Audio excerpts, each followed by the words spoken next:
Hello, my name is Sandy Leith and I'm the Director of Services at Algoma Family Services, and I'm the manager of the Supervised Access Program. In today's segment, we're going to have a look at the Supervised Access Program offered at Algoma Family Services. Please have a look.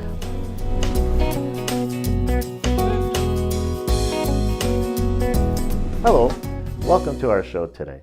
I will be your host. My name is Dave Paquin. I'm the coordinator of the Supervised Access Program, and we're excited to tell you about our program. But first, we are going to learn a little bit about Algoma Family Services, as we have with us today Algoma. Welcome. Can you tell us a little bit about what Algoma Family Services is?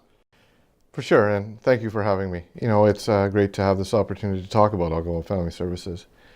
So Algoma Family Services is many things to many people, and not too many people would actually know Algoma Family Services delivers the Supervised Access Program.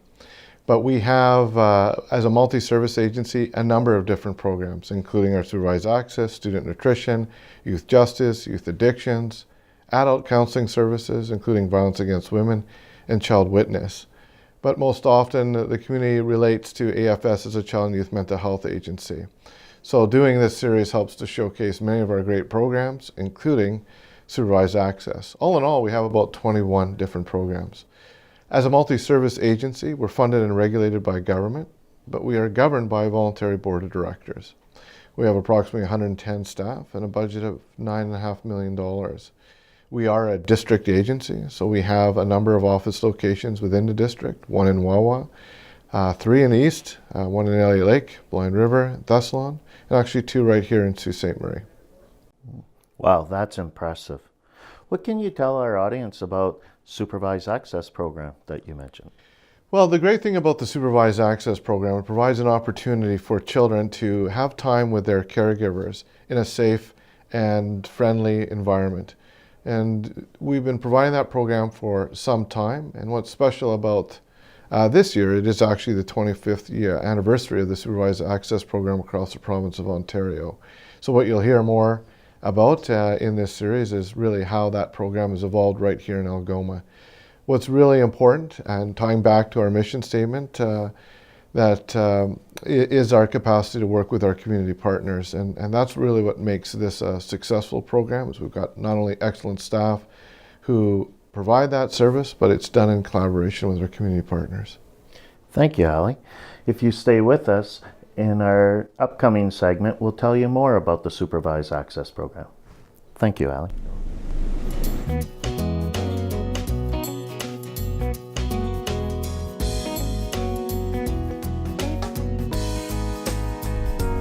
Hello, welcome to the SAP Hotline. My name's Dave Paquin. I'm the coordinator for the Supervised Access Program. Today with me I have Lori, and we're here to answer your questions about our program. So please feel free to call in or use Twitter, and we'll answer your questions. Welcome, Lori. Thanks. I'm Lori. I'm one of the employees of the Supervised Access Program. I'm one of 11, and I'm here joining Dave to hopefully provide some information for you callers out there. We have our first caller. Hello, welcome to the SAP Hotline. Hi, yes, could you please tell me why I would need to use your services? Why you would need our services? Well, one of the criteria for our program is that you would either need to be court-ordered or have a mutual settlement. As far as why else you would use us, I'll let Lori answer that. So we have 2 facets of supervised access. One is the exchange piece, and that's just like Dave had mentioned, is between 2 parties or 2 relatives that need a safe place to exchange a child. So there's a drop-off time and a pickup time, and then we have lag times involved in that so that the 2 parties never communicate with each other. Yeah, because I don't want to see him. And we understand that, absolutely. So if that's a piece that you would use the exchange, that's something we offer so that parents have the non-communication, as well as the visits. Visits are 2-hour visits, and I had mentioned the lag time. So the visiting parent would come 15 minutes before the time of the visit, And then what would happen would be that the parent that has custody of the child at that time would drop the child off and then return 2 hours later, pick up their child, and then we would allow the visiting parent to leave 15 minutes after the child and the other parent have left. Okay. So how do I know that my child will be safe? Like, is someone watching them? Oh, absolutely, yes. So how that works is in a visit, your child is always present with a visiting monitor.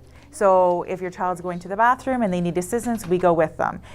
If they need to go to another visiting room and pick up a toy, we go with them. We also do have a code that we set up with the child, kind of like a safe word that if they're feeling uncomfortable or they need our attention for something, that they say the word and then we address the child. So your child is never left unattended with the other party that's visiting. And if one of the monitors need to leave the room, the other monitor is there to support and make sure that your child is safe at all times. Okay, well, thank you. That eases my mind a bit. You're welcome. Thank you you. for calling. Bye-bye. Hello, welcome to the SAP hotline. Hi, I'm just wondering, how do I go about accessing the Supervised Access program? Great question. How do you access it? There are really 3 components before the first exchange or visit happens. The first step is the referral piece. That's where both parties need to contact Supervised Access, and they would typically contact me as coordinator of the program, and then they would say they want the service. We are unable to move forward without both parties calling because we are a voluntary service. Once both parties have contacted us, I would schedule an intake with each party done separately. We would never have them doing the intakes together. And then at that time, what we do is review our agreement for service, which basically lays out the terms and conditions of the program. And so when people leave the office, they're going to know exactly what to expect of our program, what the expectations of themselves and the other party are, and what the job of our visiting monitors are. And then they fill out a short intake form where I get some contact information and background information, and then we always have our consents to sign as well.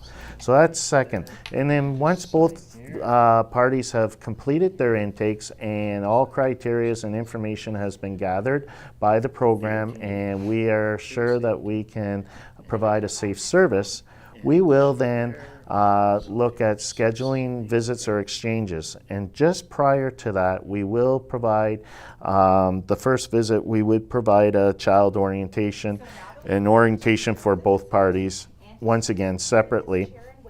And that's where we would have the custodial party bring a child or children to the center so that we're not bringing our children to a strange place, having them given to visit monitors who really is a stranger to them at that moment, and say, have fun, see you in 2 hours, go behind that door. So we know that's not setting the children up for success. So we have the child orientation where the parent will bring the child to the center. They'll get a tour of the center by the visiting monitors, and then people like Lori will... Yeah, we often sit down with the child and about the code word earlier. We'll sit down and we'll play a game with them or get engaged with them somehow so that they know that we are a safe place to be. We invite the parent to leave the room even for 15 minutes to see how their child's going to respond when they're not with the custodial parent. And that's just part of the process. And for the most part, it goes very smoothly, and it creates excitement for them to want to come back and visit with the non-custodial parent. Thank you, Larry. Once the orientation's done and we feel that the all parties are prepared, then I will have communicated with both parties their first visit, and then at that point, once the visit starts, they'll have a schedule, and then we continue service until either the parties decide on their own they don't want to use our program or don't need our program, or it's been decided by the courts. I hope that answers your question. Okay, thanks. Yeah, that did answer my question. Great. Bye. Thank you. Oh, look, we have another tweet from PB&J47. what are the hours of your service? We're happy to say a lot of our services are on the weekend and evenings, which tends to be beneficial to people that are working. So our hours are Wednesdays from 5 to 8 p.m., as well as Saturdays from 9 a.m. to 4 p.m., as well as Sundays from 9 a.m. to 5 p.m. Now those hours are divided up between two sites we use. We use our Queen Street site, and we also use in partnership with our Holy Angels Best Start Hub. Feel free to keep calling and these are keep, great questions. keep using Twitter to send your messages to us and questions. That's great. Hello, welcome to the SAP hotline. Thanks for this opportunity to call in. I'm not really sure how I'm feeling about this. I feel like if I sign up, then people are going to judge me as a bad parent. Yes, that's a common feeling that people may have, especially, as I said earlier, we're a voluntary program, but the reality is some people are court-ordered, so that's not so voluntary. So we understand there's a variety of reasons why people use our program, and that story should be told at the court. What we are is a safe, neutral place that is focused on the best interests of the children for you to come and have time with your child uninterrupted, scheduled regularly, so that you can interact with your child. What we do is just provide factual observation notes so that you or the other party can see how your access is going with your children. And then it's up to yourself, your lawyer if you have one, and the courts to decide whether these are good interactions or if there's some challenges that may be needing further services. And is there the opportunity then for me to get feedback at all on the visits with his dad? It's very unlikely that our staff would be, or myself would be, giving you our opinion on that. We would give you our notes, and then upon reviewing our notes, you decide if the visits are going to your expectations or not, and then you would discuss any issues you have with your lawyer or the courts. Okay, thank you. That really eases my mind. Thanks a lot. You're welcome. Great question. Thank you for calling. Wow, good questions. I hope that we've shown that even though this program is sometimes imposed on people, that we're really about just being a center for people to come in and have fun with their children. Yeah, and just to ensure to our callers and to people that may need to use the service, we understand that it's not a place that's comfortable to be visiting your children and having people observe the visits with your children, but do want to stress the benefit of it, of having somebody writing down factual information on how the visit's going, because it not only benefits your child, but it does benefit you as well.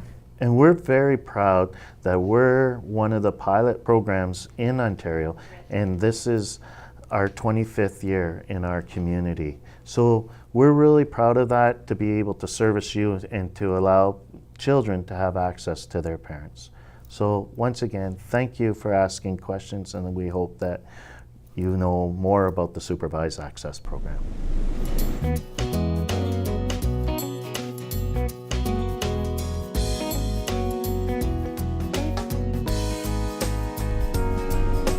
Welcome back. Please join me in welcoming our guest panel, Carrie Wilton and Christopher Fitzgerald. Maybe you could just explain who you are, and then we'll come back. Sure. So I'm Carrie, and I am a clinician with the Office of the Children's Lawyer. And in that role, I conduct custody and access assessments on behalf of the courts in order to provide recommendations for children in terms of custody and access with their families. Thank you. And I'm Chris Fitzgerald. I'm a primarily family law lawyer in Sault Ste. Marie. I've been doing this for many years and involved with Supervised Access as the chair of its advisory group. which are community people who assist in giving some direction when wanted to the staff of supervised access. Right. So along with the role you have with the community partners and advisory, how does the legal community access our program? It is almost exclusively through court orders that either a judge decides in a contested situation, or I think perhaps more often a mother and father with issues about custody access will agree to use supervised access. It could be reintroduction of children to a parent where there's been a long gap for some reason, or issues of substance abuse. There are many things that can be a problem. Right. So Carrie, how does our community members access the Office of the Children's Lawyer? So in order to receive services from the Office of the Children's Lawyer, it is has to be done through a court order, at which time the court order is sent to our head office in Toronto, and there's a panel there that review the intakes to determine whether or not they'll accept the file. Because the service is free, we clearly can't offer it to everyone in the province. So it's generally the very high conflict, or like Chris was saying, with mental health or substance abuse issues, and that's how individuals become involved with the OCL. Great. So it sounds like a lot of the clientele that will use supervised access program are told by the courts. Through your experience, do you think that a program such as supervised access program has been beneficial, even though many of their clients they would serve are ordered to be here? Well, I think it has. The origins of this for Sault Ste. Marie and most of the province go back to the early 90s, and there were a group, and I was assigned by the Algoma District Law Association as the lawyer rep. I'd say willingly assigned. I sort of volunteered. And up to that time, if there was no access going on between children and a parent with a separation, and the parent who had the children wouldn't agree for whatever reason, be it a good one or a bad one, there was no real remedy, unless there was another family member, and sometimes there isn't a family member, a grandparent or uncle or aunt or someone. So this program was born out of that here and 19 other places in the province in the space of about 2 years. With the premise that you're ordered or voluntold, even to the community partnered level. So, Carrie, do you have any other experience from why people would be using or the benefit of using our program? Yes, absolutely. So as Chris was saying, there's often times where there's been a lengthy period that's gone by where a child and parent haven't seen each other. So it provides a safe, sort of neutral environment for them to play a game, have a meal, and sort of rebuild that relationship in terms of reunification. And there's also opportunities because that other parent might feel uneasy because maybe there has been a history of domestic violence or other situations, so they feel comfortable dropping off their child knowing that there's staff there, but they're there simply to observe. They're neutral. They're not placing. They're not biased, and they complete observation reports that are neutral, and they can provide that, which can be utilized in the court to advance a case where maybe supervised access was ordered. However, maybe a lot of things have changed, and that parent can now move to an unsupervised setting. Right. So it sounds like a lot of this services could be for the benefit of the parents, but I'm also hearing that the children are benefiting from this program as it allows them opportunities to have safe, neutral access to their parents as well. Absolutely. If I can speak for judges, taking that liberty, the prevailing judicial viewpoint, I think, is that it is in the best interests of a child or children to have contact with both parents. And supervised access is the method that society, the government, has provided to facilitate and enable that to happen. So that's where it comes from. I say it wasn't there before, it is now, and I think it has done a good job. And occasionally it may reveal that there is a serious problem that isn't going to be quickly fixed with a parent having access with their children. And then you look for other remedies for that problem for that family. So I'd like to thank you for joining us on this panel and sharing a little bit of your insight on the value of supervised access in our community and how it's beneficial for the children in our community as well as family members. So thank you again, Carrie and Christopher, for joining us. Okay. Thanks for having us. Our pleasure.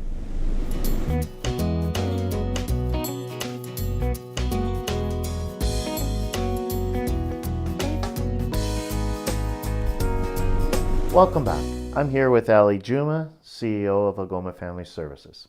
Ali, recently a strategic plan was released for the agency. Can you tell us a little bit about it? For sure, Dave. You know, we're really excited about that. Last October at our annual general meeting, we unveiled our new strategic plan. And that plan was developed with a lot of consultation with the people that we serve, our community partners, and our staff. And where we landed was that our new vision statement is inspiring hope and wellness. I think that resonates across the organization and over those 21 different programs that we deliver. Our new mission statement is, together we will improve access to our extraordinary services. And how we landed there is that what we heard from everyone is that our services, like our supervised access, are really great, but some of the challenges in receiving our services, such as psychology assessments, are a long wait list. So over the course of the next 5 years, we're working really hard. We will work really hard with our community partners to look at how we improve that access. And so a good example of how we've been good thus far on that mission statement is our walk-in counseling service. And that service is available every Tuesday at the Queen Street location of the Canadian Mental Health Association. That service is available from 11:30 to 7 every Tuesday. There are no wait lists and no wait times.